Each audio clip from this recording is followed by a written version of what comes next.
On va commencer. Le Haïnara, c'est quoi le Haïnara? Hein? Est-ce que quelqu'un parmi vous y croit?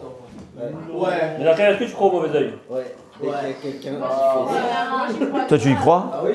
Michel la Marseillaise, il croit au mauvais oeil. Alors, vous allez être étonné. Vous allez être étonné. Comment tu peux ne pas croire au Haïnara? Non, ça n'existe pas. Le cours, il n'a pas commencé. Vous allez être étonné. Chaque matin, on prie à Hachem. Mais Azepanim, Vechoulé et Haïnara. Au fait, chaque jour, on prie à Hachem qui nous sauve du Haïnara. C'est paradis. Mais, chez les 15, je ne sais pas. Ouais, nous, on est rationnels, nous. Non, mais la Gemara, je vous dis, dans ma jeunesse, la Gemara, on dit comme ça. La Gemara, elle dit, celui qui craint, il doit craindre, celui qui ne craint pas, il n'a rien à craindre. La Gemara, elle parle au sujet de quelque chose d'autre. Et moi, j'avais toujours dit, c'est à mon avis aussi le Haïnara. Mais je peux vous témoigner que Gdolé Israël, Ashkenaz, hein, je ne parle pas seulement les Sfarad, Rav Ovadia, Rav Eliashiv, Rav Chaim Kanievski, tous disent faire attention à Haïnara. Et la Gemara, elle nous dit, la Gemara de Maseret Bava Kama, elle nous enseigne que 99% des gens meurent du Haïnara. Qu'est-ce que ça veut dire? Il faut comprendre, parce qu'on arrive tous à un certain moment dans la vie. Peut-être les morts jeunes, je ne sais pas. Donc c'est sûr que ça existe. Mais la question est comment ça fonctionne. Alors je vous dis franchement, il y a Rav Dessler qui a son explication, il y a le Chazon Ish qui a une explication, mais j'ai découvert une explication, je l'ai expliquée à des amis Talmidei Chachamim, personne ne le dit, mais je pense que c'est vrai. Alors même si c'est pas ça le Haïnara, ce que je dis c'est vrai. Il y a ce qu'on appelle la bénédiction. La Gemara elle dit, c'est parachot, d'ailleurs, Avimelech, il a maudit Avraham Avinu, et la punition qu'il a eue, c'est quoi? Que Yitzhak Avinu est devenu aveugle. La Gemara a dit, on n'a pas le droit de maudire. Pourquoi on n'a pas le droit de maudire? Maudire, c'est pire que frapper. La Gemara le dit. Pourquoi? Parce que ça a un effet. On n'a pas le droit de... On parle toujours entre juifs, mais toujours ce que la Torah interdit formellement avec les juifs, c'est pas bien avec les goïs. D'accord? Bénir. La Gemara a dit que Birkat Hediot, n'importe qui au monde qui te bénit, ça a un effet. Au fait, la Gemara a dit, on se voit, qu'Akadosh Baruch Hu, on a mangé, on fait une bracha à Dieu, ou berachta, tu vas bénir. La Gemara a dit, Altiye Birkat Hediot Kala Belecha. C'est-à-dire, même quelqu'un de simple qui te bénit, sache, ça a un effet. Quelqu'un de simple qui maudit, ça a un effet. Sauf si je me mérite rien. Ça veut dire, je lui ai fait un peu mal. Je vais égratigner sa voiture. S'il me maudit, ça peut faire quelque chose. Si je lui ai rien fait, il me maudit, là non. Mais dès qu'il y a la moindre raison de maudire, c'est un pouvoir. C'est-à-dire, c'est pas la prière. La prière, je prie, je m'adresse à Dieu. Hachem, donne-moi. Maudire, je te souhaite, ou bénir, ouais. Je te souhaite du bien, c'est une nature. C'est une nature. Souhaiter à quelqu'un quelque chose, ça a un effet. Que ce soit dans le bien, que ce soit dans le mal. Un Kohen, il a un pouvoir surpuissant dans la bracha. C'est du quoi de moi? Ouais. C'est qu'Akadosh Baruch Hu, il a créé une nature métaphysique. Il y a les natures physiques, ouais, et il y a les natures, ce qu'on appelle métaphysiques spirituelles, que nous, on ne voit pas, mais nos sages nous enseignent. Nous, on n'a pas des lunettes qu'on peut voir comment ça fonctionne dans les mondes supérieurs. Quand on dit la parole est créatrice, quand on souhaite quelque chose à quelqu'un, ça... Peut-être. C'est la Torah. Moi, je dis ce que la Torah nous dit. C'est-à-dire, la Torah, c'est-à-dire, un Avimelech, un roi qui a voulu voler la femme de Avraham Avinu, il a maudit Abraham, il a maudit Sarah. À cause de ça, Yitzhak est aveugle. Mais je comprends toujours pas en quoi c'est une nature. C'est Dieu. Je n'ai pas dit que je comprends. J'ai dit que la Torah. Non, c'est moi qui comprends pas. Ouais, moi non plus. Mais moi non plus. Moi non plus, je ne comprends pas. Je vous dis ce que la Torah nous enseigne. Je dis ce que la Torah nous enseigne. Parce qu'il y a des choses qu'on ne voit pas. C'est comme moi, je n'ai pas fait de médecine. J'ai fait aucune étude de médecine. Un médecin, il me dit, quand tu prends ce médicament, ça fonctionne comme ça et comme ça. Je le crois. Parce qu'il a fait des études. Donc, nos sages ont fait des études en haut. La Torah, Akadosh Baruch Hu, Moshe Rabbeinu nous a enseigné. Et c'est ce que la Torah nous enseigne, qui nous dit que une bracha, ça fonctionne. Une malédiction, ça fonctionne. C'est la raison pour laquelle on n'a pas le droit de maudire, c'est la raison pour laquelle c'est bien de maudire, de bénir, c'est la raison pour laquelle Mevarecha Baruch. Ouais. Quand il y a des élèves qui me disent, ils font un examen. Rav, donnez-nous une bracha. Alors moi je donne le bracha par principe. Mais j'en dis, sachez, vous avez la possibilité d'avoir une bracha de Dieu. De Dieu. On se doit le voir avec quelqu'un d'autre. Ouais. C'est écrit que quand tu bénis quelqu'un, Dieu te bénit. Du fond du cœur. Tu ne vas pas le bénir, tu vas pas souhaitez-vous. Vous êtes 20 élèves, souhaitez-vous sincèrement. Pas parce que je vous ai dit que c'était une ségoula. Souhaite sincèrement. Donc ce qu'on appelle, c'est la force. Hachem nous a donné un pouvoir. Même un non-juif qui te bénit, un non-juif qui te maudit, chas v'shalom. On va parler toujours du bon côté. D'où on voit ça Hein? D'où on voit ça La Gemara a dit comme ça que Akadosh Baruch Hu a demandé à Ishmaël, à Rabbi Ishmaël, bénis-moi. La Gemara a dit Mikan, al tiye birkat hediot kala be'enecha. Que la bracha d'un hediot, hediot ça veut dire quelqu'un de simple, al tiye kala be'enecha. Toute personne, quoi. Et la Gemara prouve que la malédiction de Avimelech.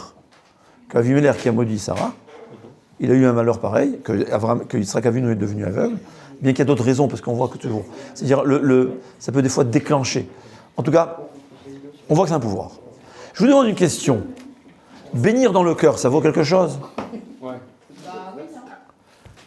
D'où tu sais?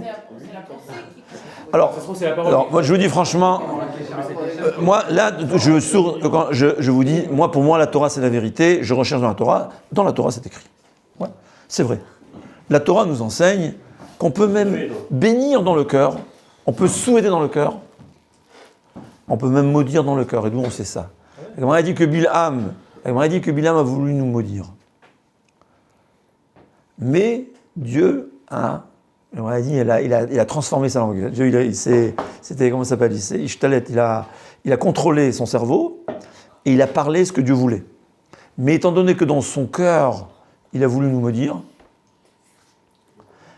au fait, toutes les brachot qu'il a fait se sont transformées en malédiction. Parce que lui, il voulait nous souhaiter du mal, Dieu a transformé une parole de bien, donc ça n'a pas eu un effet immédiat, mais ça a eu quand même un effet, peut-être moins fort, de malédiction. C'est-à-dire, au fait, l'essentiel, c'est le cœur. C'est vrai que quand c'est exprimé par la bouche, c'est beaucoup plus fort. C'est la raison pour laquelle Dieu n'a pas permis à Bilham de parler. Mais le fait même que dans son cœur, il a voulu nous maudire, il nous a maudit dans son cœur, ça fonctionne. Et évidemment, quand on sait dans la Torah, le bien, il est toujours plus fort que le mal.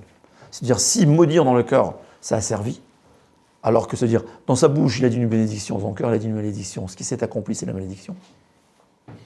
Donc c'est sûr que si dans mon cœur, je bénis quelqu'un, même si je ne le dis pas dans la bouche, ça a quelque chose. Mais Dieu, il intervient à chaque fois qu'il y a une malédiction.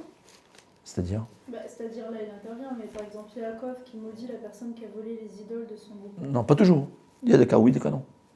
Des cas oui, des cas non. Hein? Pourquoi là Parce que là, c'est pour le peuple juif. Quand c'est le peuple entier, quand c'est parce que Bilham il avait un pouvoir. C'est-à-dire, si Bilham avait réussi à nous maudire, c'est tout le peuple juif qui aurait été touché. En fait, on n'est pas capable de comprendre Dieu. Ouais, l'eau marché votaï, marché voterem.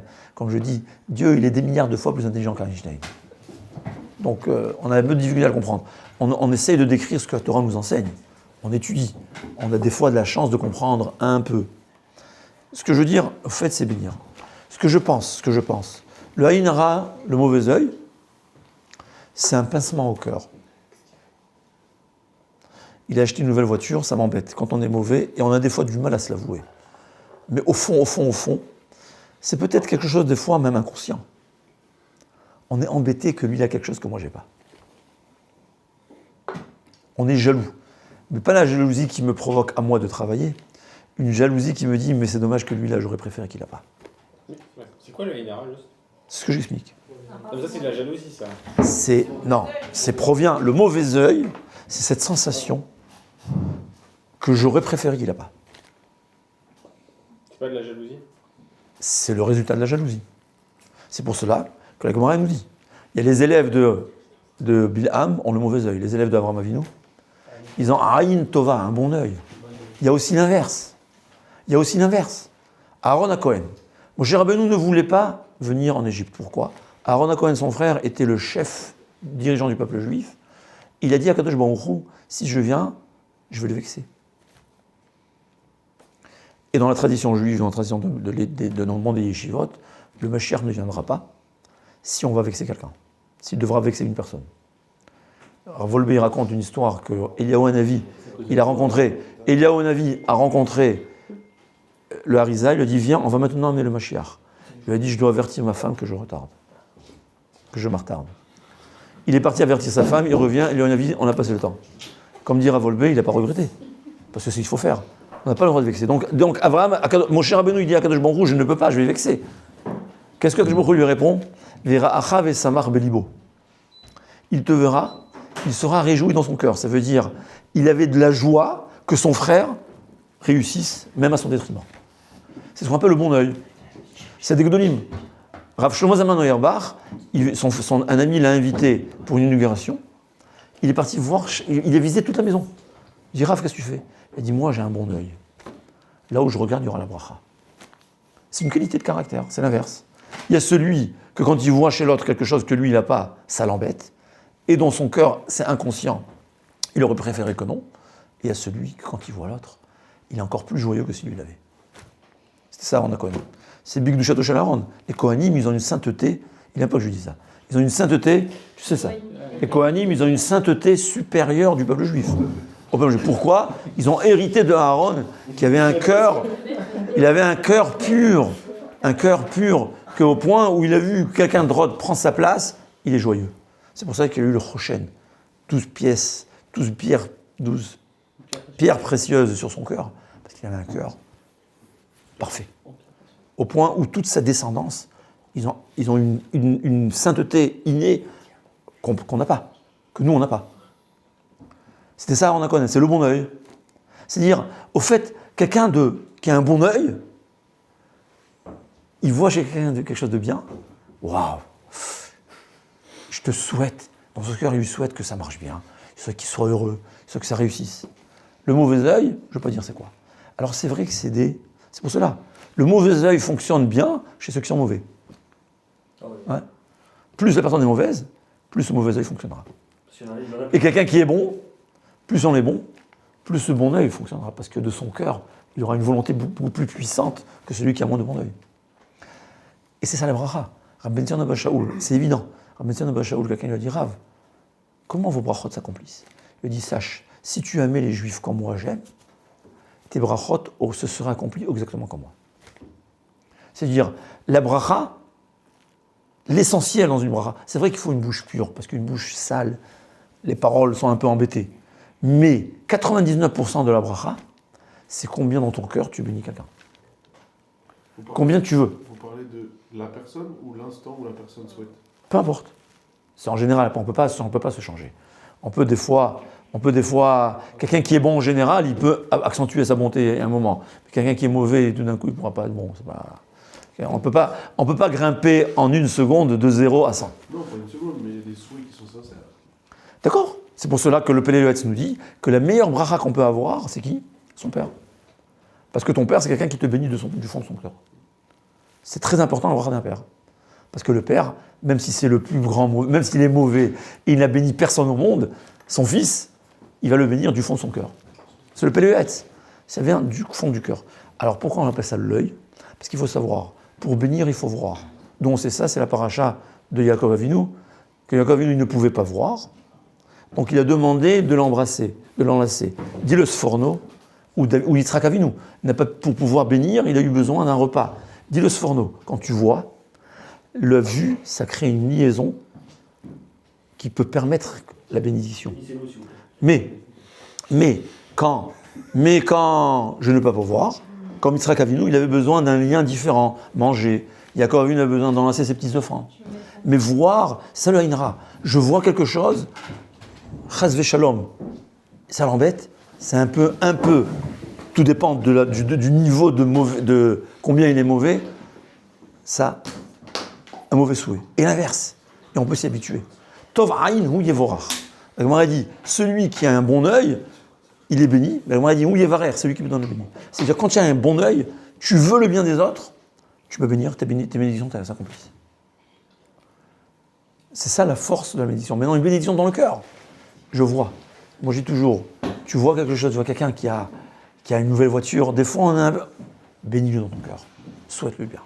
Maintenant, comment on peut être protégé du Haïnara? Ça, il faut savoir. En général, quelqu'un qui a un bon œil, les autres aussi le voyaient de bien. Mais il y a une autre chose, Yosef Hatzadik. Et on a dit que Yosef Hatzadik, le Aïn Hara ne pouvait rien atteindre. Pourquoi? Parce que Yosef Hatzadik ne voyait pas ce qu'il n'a pas le droit de voir. Il n'a pas voulu vous regarder la femme de son maître. Si tu es quelqu'un qui n'est pas dérangé par ce que les autres ont, ouais. Tu peux pas regarder l'autre, il a une nouvelle voiture, une nouvelle maison, ou une nouvelle montre, ou je sais pas, où il a réussi son bac, ou son examen, ça ne te dérange pas, ça ne te touche pas, tu n'es pas vraiment touché par ça, vis-à-vis de toi, c'est aussi. C'est-à-dire, au fait, les gens se conduiront avec toi comme toi tu te conduis avec les autres. Si tu ne regardes pas les autres, on ne te regardera pas. Si tu bénis les autres te béniront. Et l'inverse. En tout cas, je crois que c'est une explication très simple du Aïn Hara. Je ne sais pas si c'est ça l'explication, mais c'est vrai ce que je vous dis. Est-ce que quelqu'un peut se causer du tort à lui-même? Hein? Quelqu'un peut se causer du tort à lui-même avec Ouais. la parole? Ouais. Les pensées négatives. On n'a pas le droit de se maudire. On peut se faire du Aïn Hara à soi-même. Quand quelqu'un, il faut comprendre une chose. Quand Hachem, je dis toujours, quand Hachem il nous donne quelque chose, il ne s'attend pas qu'on se plaigne. On dit merci Hachem. Le Ramchal toujours dit, tu veux savoir comment Dieu se conduit? Regarde comment tu te conduis. J'offre un beau cadeau à mon fils. Mon fils il me dit, bon papa, mais je ne mérite pas, tu sais, dommage. Ouais. Ou bien il me dit, papa, merci, vraiment tu m'as réjoui. Quelle réaction je préfère? Merci. Je suis très content. Voilà. Ben chaque jour, c'est la même chose. On n'a pas à se plaindre quand Hachem... Hein? Je veux dire, si tu veux en avoir un autre après. Non, je parle même sans ça. Non, tu es d'accord avec moi? Ouais. Mais c'est la même chose. Hachem nous donne du bonté, il faut se réjouir. C'est Soukot. On n'a pas le droit d'être triste. On est obligé de se réjouir parce que c'était le moment où on récoltait, où on engrangeait la récolte. Il faut être joyeux. Quand Hachem te donne quelque chose, n'arrête pas de dire je ne mérite pas, mais pourquoi? Ne te fais pas toi-même du Aïn Hara. Dis merci Hachem. Hein? Qui c'est qui se plaint qu'il lui arrive quelque chose de bien? Je suis très heureux d'entendre qu'il y a des gens qui ne se plaignent pas. Tu connais pas ces gens-là? Il y a des gens pareils, peu importe. Bon, Hachem, j'espère. Il y a des questions?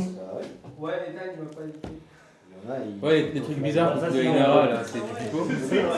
Alors, les trucs bizarres contre le Aïn Hara, je sais pas. Moi, je suis un peu ashkénaze, malheureusement. Et donc, je fais pas.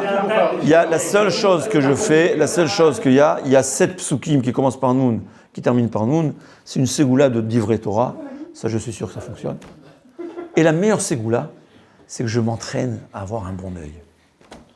Vous répondez pas à la question, là. Hein? Vous répondez pas à la question. Parce qu'il y je vais dire une chose. Tous ces ségoulottes, il faut savoir si c'est des gens compétents. Si le Ben Ishraï, il écrit, je le ferai. Mais si c'est pseudo-mekoubalim ou je sais pas, des choses qui sont, des fois on a appris, je sais pas, il faut avoir une source. Tout ce qui est une ségoula qui n'est pas écrit dans la Torah, il faut une source. Si des gens, il y a 2 sortes de mekoubalim. Il y a les mekoubalim qui savent, qui ont compris. Ceux qui savent, tu peux les écouter. Il y a des mekoubalim qui ont compris comme ça. Il y a ceux qui savent, il y a ceux qui comprennent. Tu comprends la différence? Ceux qui comprennent. Comment moi je sais que lui il sait? Le Ben Ishraï, c'est quelqu'un qui connaît. Le Harizal. Il y a des gens, il y a très peu qui sont connus. Le Rama Amipano. Voilà. C'est les grands. Le Rachach. C'est des gens qu'on sait que, on sait que Dieu leur s'est dévoilé, on peut dire. Ou Dieu a dévoilé sa Torah. On a dévoilé sa Torah. Hein? Comment faire confiance sur Rabbeinu? C'est une autre question, ça. C'est une autre question. C'est pas une question qu'il faut se faire enregistrer. On va s'arrêter.